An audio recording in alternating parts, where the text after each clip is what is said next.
저는 아침에 올라와서 이 노트북 설치하면서 아침에 이렇게 맑은 태양이 이렇게 내려오는 거 보면서 참 행복하다.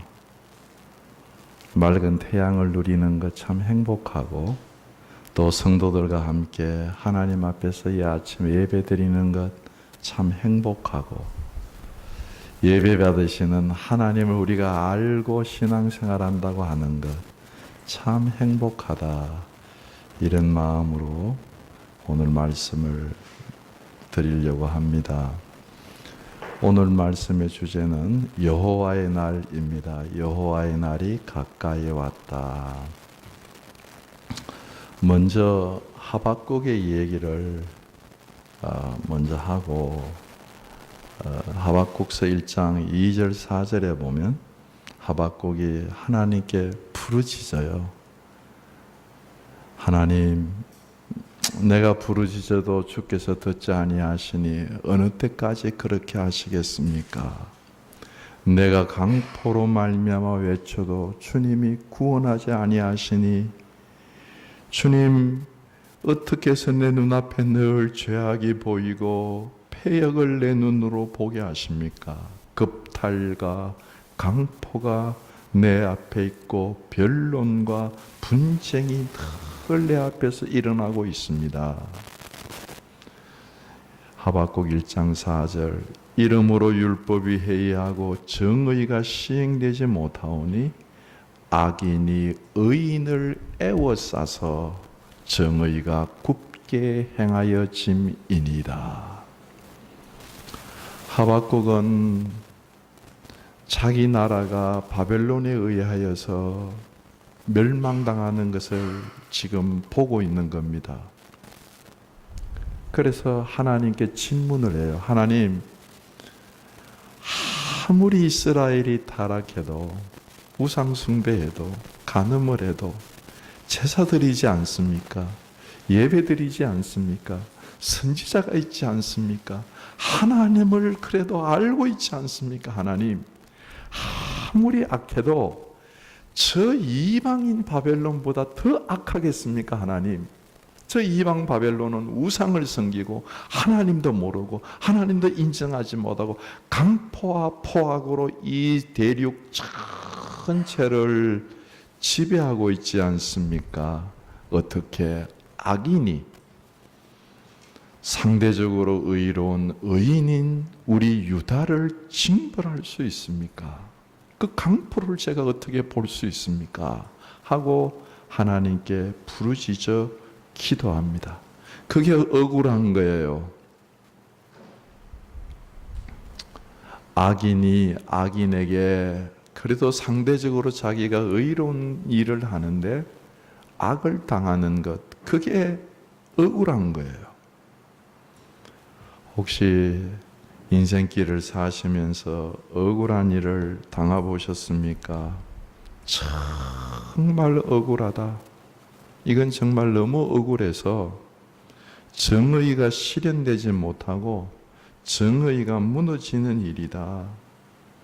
하나님이 계신다고 한다면 내게 어떻게 이렇게 억울한 일이 일어날 수 있을까? 그런 질문을 던지신다고 한다면 하박국과 같은 질문입니다.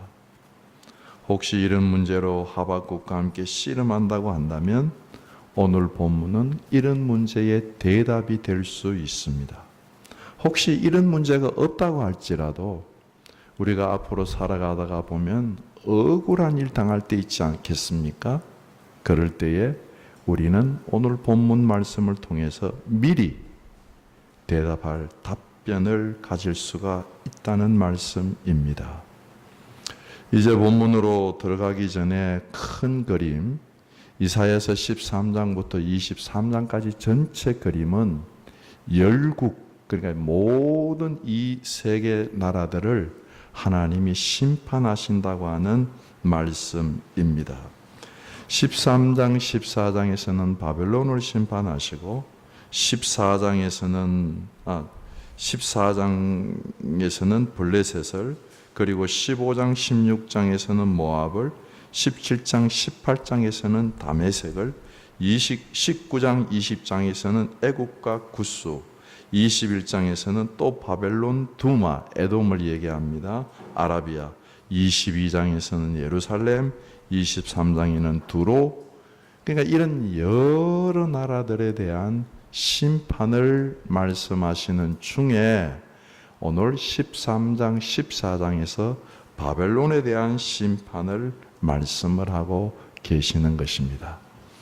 이 지구상에 수많은 나라들이 왔다가 가기도 하고 또 오기도 하고 또 사라지기도 하고 생성되기도 하지만 이 본문 전체를 읽으면 하나님이 그 나라들의 생성 과정과 멸망 과정을 일일이 다 섭리하시고 지키시고 이끄시고 인도하신다고 말씀하고 계시는 것입니다.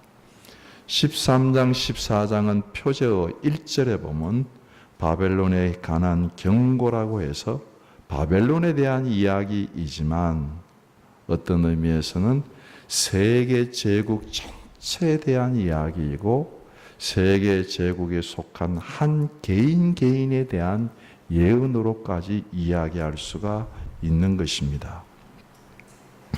오늘 이사야가 예언하는 13장은 그 시기가 아직 이 세상에 바벨론이 없을 때고 그리고 바벨론을 멸망시킨 메대와 파사는 아직도 이 지구상에 나타나지 않을 때에 하나님이 오늘 본문에서 예언하고 계십니다. 오늘 본문을 이사야가 예언을 할 때에는 여러분들 잘 아시는 아수르 있잖아요. 아수르가 세계의 강대국으로 큰 제국으로 세상을 다스리고 있습니다. 그리고 바벨론은 그 바벨론에 속한 조그마한 그 속국이에요.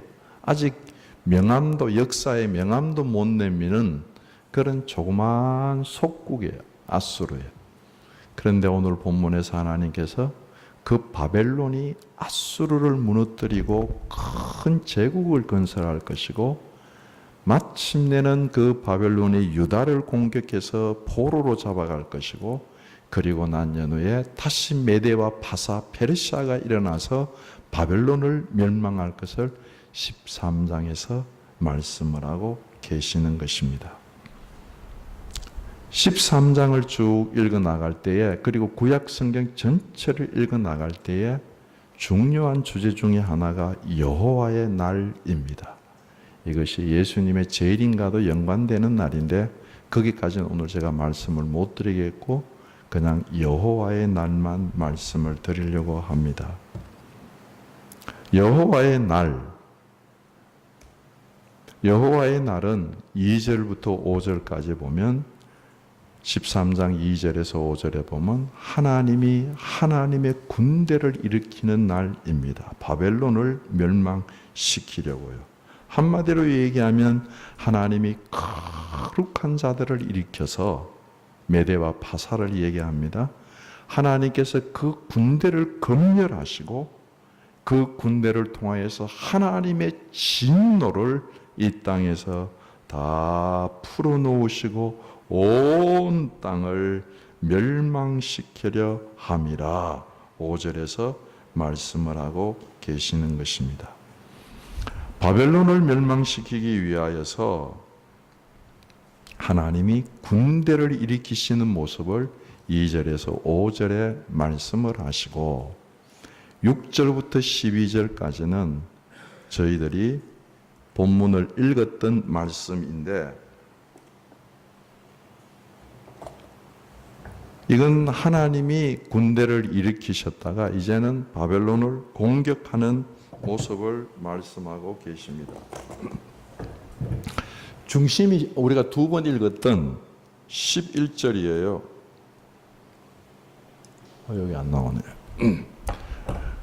결론이 11절. 그러니까 히브리 문학은 결론이 우리처럼 이렇게 끝에 가 있는 게 아니라 중간에 박히는 경우가 많아요. 중괄식이라 그러죠.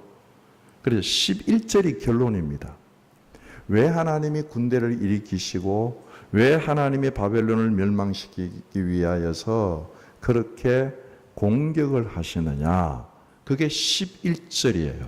그래서 11절을 중심으로 해서 전반부에 그러니까 6절부터 10절까지 공격하는 모습, 그리고 또 11절을 중심으로 해서 12절부터 16절까지 하나님의 군대가 공격하는 모습을 그리고 있는 것입니다.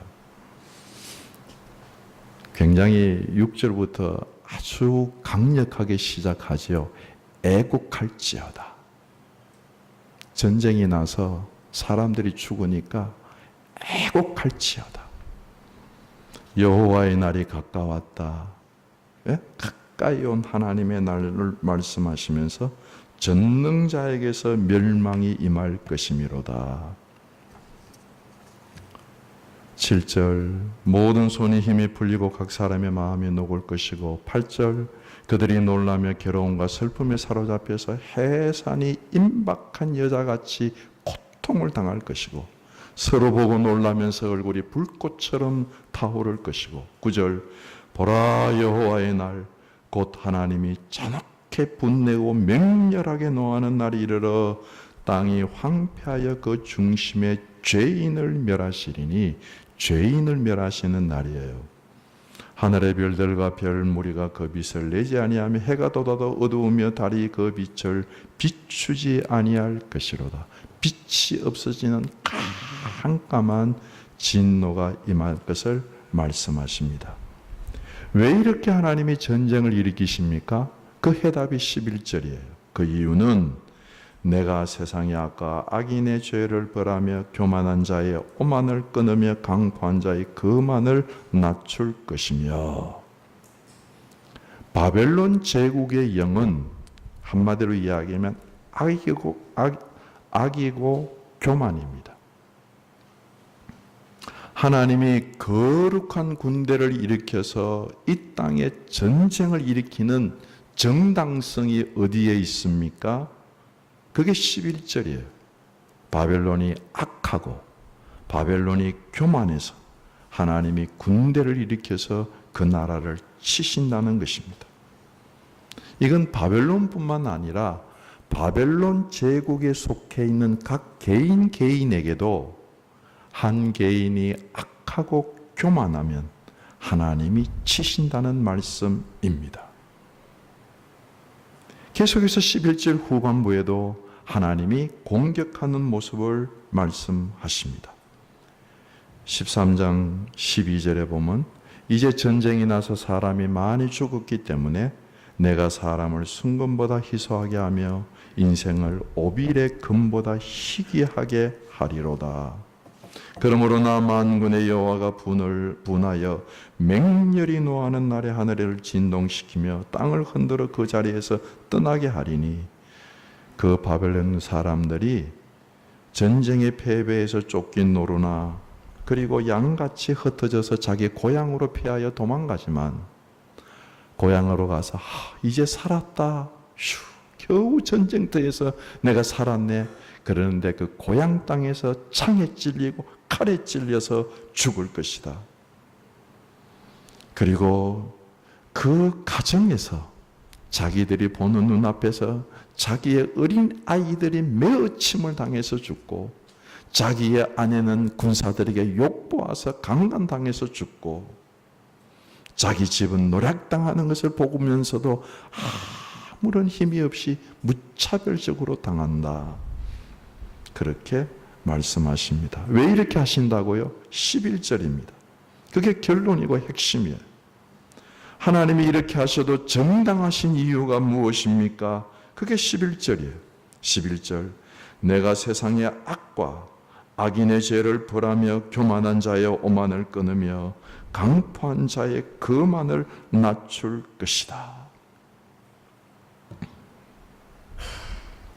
그래서 마침내 17절 12절에 보면 바벨론이 완전히 멸망해서 어떻게까지 멸망하느냐, 한마디로 19절에 보면 그들이 바벨론이 하나님의 멸망당한 소돔과 고모라 같이 되리라. 소돔과 고모라처럼 완전히 멸망할 것을 말씀하고 계시는 것입니다. 소돔과 고모라 성이 역사에서 지워진 것처럼 바벨론이 역사에서 지워지고 완전히 멸망할 것을 말씀을 하고 계시는 것입니다. 이렇게 보면 이 13장 전체의 가장 핵심적인 구절이 11절입니다. 그래서 11절에 있는 말씀을 저희들이 묵상하지 않을 수가 없습니다. 11절, 하나님이 이렇게 전쟁을 일으키셔도 정당하신 이유가 11절입니다.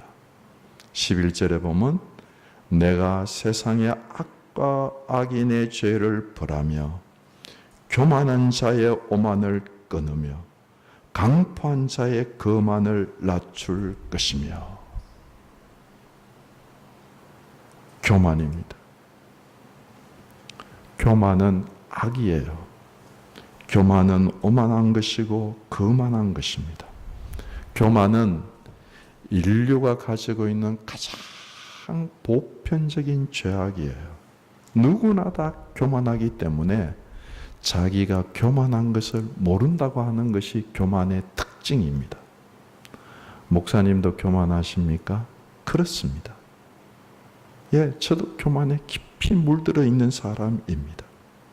그런데 이 교만은 하나님이 반드시 심판하시는 여호와의 날을 불러오게 한다는 말씀입니다. 교만은 내가 이렇게 말하는 것입니다.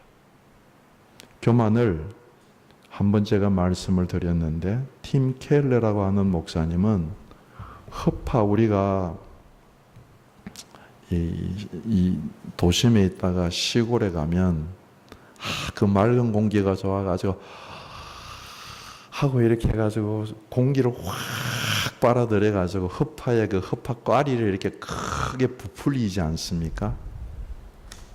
그걸 팀 켈러 목사님은 교만이다 그랬어요.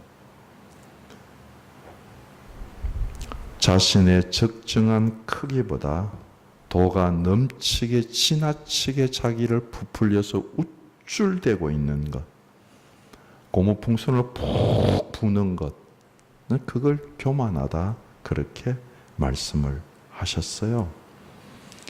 공기를 많이 들어 마셔서 자기를 이렇게 크게 키우는 것. 그래서 그 교만의 이미지에는 틴켈러 목사님은 4가지가 들어있다고 얘기합니다. 첫 번째는 공허하다는 것입니다. 공허해요. 왜요? 늘 자기를 잔뜩 부풀려야 되니까, 과대 포장해야 되니까 속이 자꾸 비어요. 커지면 커질수록 비어요. 그래서 속이 비어있기 때문에 공허하다는 것입니다. 두 번째는 고통스럽다고 말씀을 했어요. 부풀러지고 우쭐거리면서 살아간다는 그것 자체가 고통입니다. 우리가 위장이 부으면 그게 고통이잖아요. 다리가 부어서 이게 커지면 그게 고통이잖아요. 그 자체가 부풀려져 있는 걸 지키고 부풀려져 있는 우쭐거리는 걸 지켜야 되는 그것 자체가 고통이라는 겁니다. 항상 자기를 부풀려서 다른 사람들에게 참 관심을 받고 인정을 받고 내가 너보다 높지 하고 이렇게 기재기를 하고 그렇기 때문에 늘 고통스러워요. 그리고 세 번째는 분주함이라고 그랬습니다. 분주해요.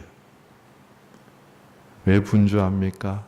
이건 늘 우쭐거리는 것, 늘 자기를 크게 해야 돼. 그걸 유지를 하려고 하니까 늘 바빠요. 거짓말하는 사람은 거짓말에 거짓말을 더 보태야 되니까 그게 늘 분주합니다. 교만은 다른 사람과 키재기를 하는 것이기 때문에 결국 경쟁적이에요.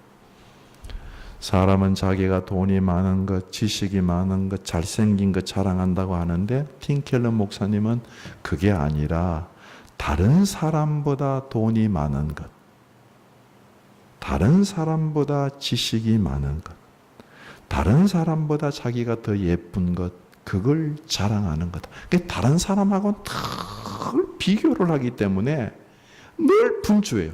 사람 만나도 정상적으로 못 만나요. 키재기하면서 만나요. 그러다가 자기보다 좀 더 키 큰 사람 만나면 훅 다운돼가지고 좌절하고 낙담하고, 내가 더 예뻐야 되는데, 내가 더 지식을 많이 가져야 되는데, 그러면서 또 열심히 자기를 노력해가지고 또 부풀리고. 늘 분주해요, 교만한 사람. 교만한 사람은 나약합니다. 왜요? 속에다가 자꾸 공기를 집어넣으니까. 턱없이 자기를 자꾸 부풀리니까 속은 덜 나약해, 연약해. 곧 자기가 부풀려진 것이 찌그러지고, 곧 자기가 우쭐대는 것이 내려갈 것 알기 때문에 덜 나약해. 그러면서도 큰 소리죠. 자꾸 우쭐대려고 그래. 교만입니다.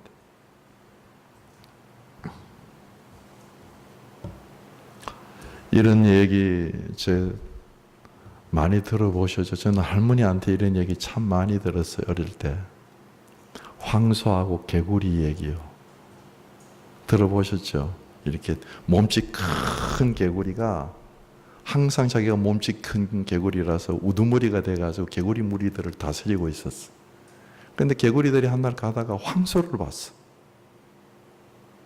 그러니까, 두목님, 우리가 엄청나게 큰 동물을 봤습니다. 그러니까 개구리가 하더니 배를 울룩하게 내요. 이거보다 커? 그것보다 훨씬 큽니다.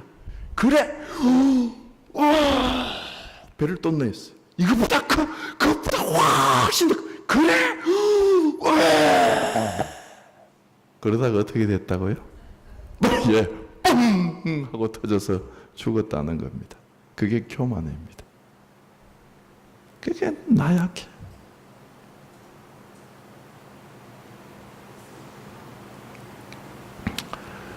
교만은 내가 이다. 빌리 그레이엄 목사님은 교만을 이렇게 이야기를 하셨어요.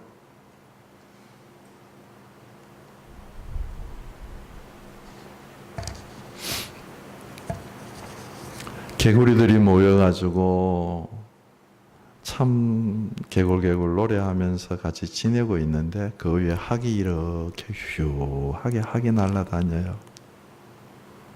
얼마나 멋진지 밑에 있는 개구리들이 하늘에 유유히 나르는 학을 바라보면서 개굴개굴 하던 노래소리도 멈추고, 야, 우리도 한번 하늘 날아봤으면 좋겠다. 우리도 날개가 있어가지고 저렇게 날아보면 얼마나 좋을까. 그러면서 학을 바라보고 있는데, 오늘따라 학이 그 발목 뒤에 아주 아름다운 끈을 묶어가지고 쑥 날아가는데, 그 발목 끈자락 끝에 개구리 한 마리가 다리를 벌리고 착 하고 같이 날아다녀요. 밑에서 막 박수를 치면서, 와, 좋겠다. 정말 보기가 좋다. 브라보! 환송을 했어. 그러면서 개구리들이 얘기를 했습니다. 야, 누가 그런 아이디어를 냈니? 정말 잘했다. 그랬더니 개구리가요, 끈을 물고 있다가 뭐라 그랬는가 하면, 내가 그랬어. 내가 그러고 입을 벌리자마자 끈에서 떨어져서 그 자리에서 개구리가 즉사를 했다는 것 아닙니까? 교만은 늘 내가, 내 생각엔, 내 판단에는, 내 감정엔 내가, 늘 그거예요. 그 교만입니다. 자기에게 함몰되어 있어. 그러면 그게 바벨론이에요. 하나님께서 내가 하실 수 있는 분은 하나님밖에 없습니다. 내가 자기를 주어로 쓸 수 있는 분은 하나님밖에 계시지 않습니다. 교만은 나를 주어로 쓰는 것입니다. 내가 나를 높이리라. 교만입니다. 바벨론 왕들 중에서 신성 바벨론 가장 전성기를 맞이한 왕이 우리가 잘 아는 느부갓네살 왕입니다. 느부갓네살 왕이 아수르를 멸망시키고 그리고 그 유다 나라를 참 정복해서 유다에 있는 포로들을 끌고 가서 너무나도 엄청난 제국을 이루었어. 그래서 다니엘서 4장 29절부터 32절 이하에 보면 이런 기사가 나옵니다.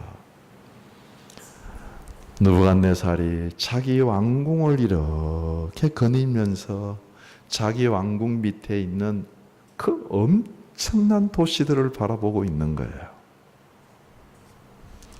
바벨론의 공중 정원은 지금도 미스터리입니다. 엄청난 제국입니다. 그래서 그 밑에 있는 그 도시들을, 도성들을 바라보면서 그가 이야기합니다. 나 바벨론 왕이 이 큰 바벨론을 내 능력과 내 권세로 건설하여서 나의 도성으로 삼고 이것으로 내 위엄과 내 영광을 나타낸 것이 아니냐. 그렇게 할 만하죠. 네? 할 만합니다.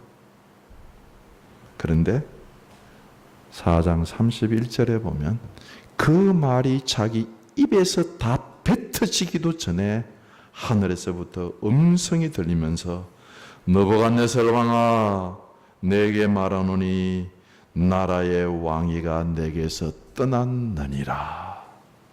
교만입니다. 너는 이제부터 사람에게 쫓겨서 짐승처럼 살 것이다. 그리고 너가 이 높으신 하나님이 너의 나라를 다스린다는 것을 깨달을 때까지 너는 온전한 정신이 돌아오지 못할 것이다. 하나님이 다스리신다고 하는 것을 깨달을 때까지 짐승처럼 살 것이다. 이사야서 14장 4절부터 11절 이하에 보면 바벨론 왕에 대한 노래가 나옵니다. 바벨론 왕에 대한 노래가 나오는데 14장 9절에 보면 음부에 마침내 바벨론 왕이 와요. 네? 죽어서 바벨론 왕이 이제 음부로 죽음의 세계로 바벨론 왕이 뚝 떨어집니다. 그러자 세상의 영웅들 그 연약한 자들이 다 일어나서 외치는 말이 너도 우리와 같이 연약해졌냐? 너도 우리와 같이 죽은 자가 되었냐? 하고 바벨론 왕에 대한 노래를 합니다. 너의 영화가 스올 죽음의 세계에 떨어졌구나. 너의 비파 소리가 구더기가 내 아래 깔리고 지렁이가 너에게 덮였구나. 죽음의 세계를 얘기합니다. 교만한 자는 결국 그렇게 떨어진다는 말씀입니다.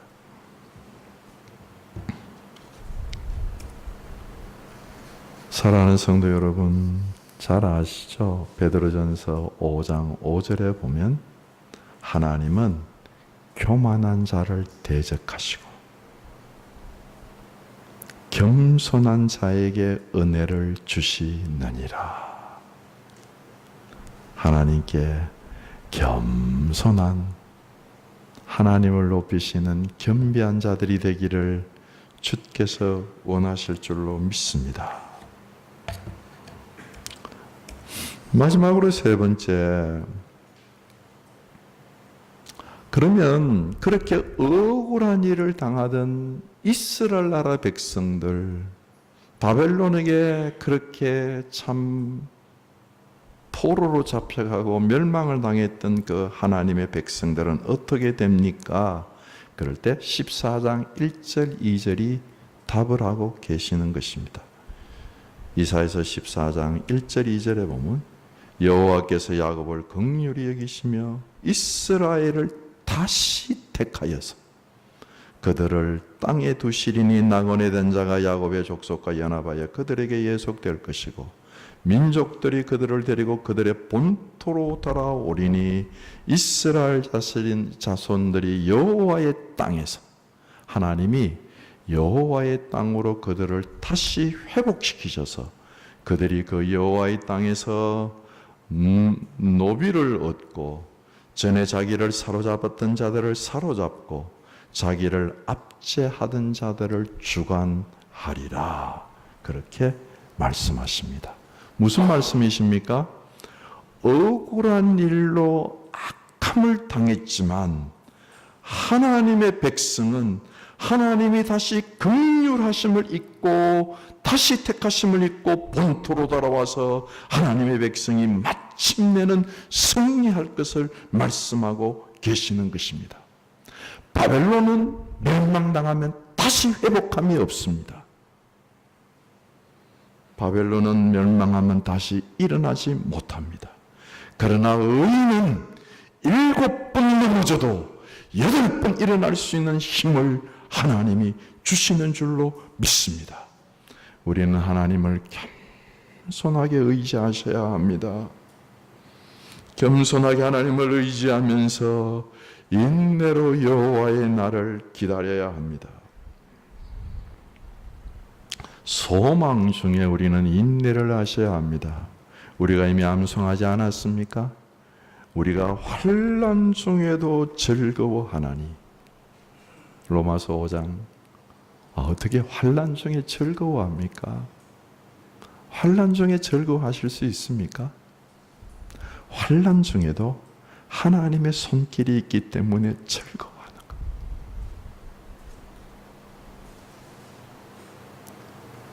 환난 중에 즐거움이 없으면 어쩌면 우리는 신앙인이 아닌지 모릅니다. 우리가 신앙으로 환난을 당하면 이 은혜가 있어요. 환난 중에도 즐거워하나니. 뭐라고요? 그 다음에 환난은 인내를, 인내는 연단을, 연단은 소망을 이루는 줄 알니라. 우리가 암송하신, 우리에게 주신 하나님 말씀 아닙니까? 예수님 말씀하십니다. 누가복음 21장 19절에서 너희가 인내로 너희 영혼을 얻으리라. 여러분, 정말 우리가 악한 사람에게 악을 당하면서도 하나님을 바라보면서 겸손하게 인내로 하나님을 의지하면 정말 믿으십시오. 하나님의 백성은 하나님이 반드시 책임지시는 줄로 믿습니다. 하나님의 백성은 결단코 망하지 않습니다. 왜요? 하나님이 망하지 않으시기 때문에, 하나님이 승리하시기 때문에. 오늘 우리가 암송하지 않았습니까? 너희가 세상에서 너희가 환난을 당하나 담대하라, 내가 세상을 이겼노라. 주님 말씀입니다. 우리가 그 주님, 세상을 이긴 주님의 백성이 되었기 때문에, 주님이 망하지 않기 때문에 우리는 이 세상에서 망하지 않고 하나님 우리를 책임지셔서 반드시 승리하는 백성이 될 줄로 믿습니다. 인내하십시오. 여호와의 날이 우리에게 가까이 있습니다. 한 사람이 얘기만 하고 말씀을 마치려고 합니다. 한 선교단체에서 선교사님들을 파송하기 위하여서 좋은 조건으로 선교사님들을 모집을 했어요. 공고를 붙였습니다. 내일 4시까지 선교사 사무실 앞으로 오세요. 많은 분들이 왔어요. 근데 4시까지 왔는데 사무실 문도 안 열어놨어요. 이럴 수가 있나? 선교사 후보생들이 기다립니다. 1시간을 기다리고 2시간을 기다리는데 1시간, 2시간 기다리면서 이제는 사람들이 원망하기 시작합니다. 아니 이럴 수가 있나? 새벽부터 잠 깨워가지고 우리를 나오라고 하고 그래도 최소한 문이라도 열어놓고 이게 늦으면 늦은 이유라도 얘기하지. 이게 도대체 뭐야? 투덜투덜 원망하고 불평하다가 한 사람씩 두 사람씩 에이 돌아갑니다. 마침내 8시가 돼서 문이 열렸어요. 남은 사람 몇 사람 없어. 남은 사람 이름을 적고 돌아가세요. 아니 시험 친다 그러지 않았었어요? 그냥 돌아가세요. 며칠 지나고 이름 적은 사람들에게 합격 통지서가 날라왔습니다. 당신은 합격했습니다. 오늘 시험은 4시부터 8시까지 기다리며 인내하는 시험이었습니다. 선교사는 인내할 수 있어야 되고 인내하는 중에 온유한 성품을 가지셔야 합니다. 합격을 축하합니다. 하나님 우리를 그렇게 하시지 않으시겠어요? 여러분, 억울한 일이 당할 때 해답은 여호와의 날입니다. 하나님이 반드시 그 억울케 하는 그 백성, 교만한 백성, 거만한 백성, 오만한 백성을 하나님이 벌하시는 여호와의 날이 있습니다. 동시에 그 여호와의 날은 이스라엘 백성들에게는 구원의 날입니다. 이것이 억울한 일을 당할 때에 하나님이 우리에게 주시는 해답입니다. 인내로 이 여호와의 날을 기다리시는 나와 여러분들이 되시기를 주께서 원하실 줄로 믿습니다. 기도하시겠습니다. 말씀을 생각하시면서 함께 교만하지 아니하고 겸손함으로 인내함으로 억울한 일 가운데도 하나님을 붙잡고 기다리는 우리들 되기 위해서 기도하는 시간 갖도록 합니다. 다 같이 기도하시겠습니다. 거룩하신 아버지 하나님, 다시 한번 저희들을 붙잡으셔서 하나님의 손길, 하나님의 능력, 하나님의 권세, 하나님의 권능을 붙잡을 수 있도록 축복하여 주시옵소서. 아버지 하나님, 억울한 일 가운데서 하나님을 붙잡고 하나님의 날이 있는 것을 기억하고 하나님의 역사하신 것을 기억하고 하나님을 붙잡아 환난 중에도 즐거워하고 환난 중에도 기뻐하고 환난 중에도 하나님과 동행하고 동행하는 귀한 백성들이 될 수 있도록 축복하시고 인도하여 주옵소서. 우리의 입술 속에서 원망이나 불평이 제하여 주시옵시고 우리의 교만을 제하여 주시고 경배함으로 주를 따르게 역사하여 주옵소서. 우리 주 예수 그리스도 이름으로 기도드립니다. 아멘.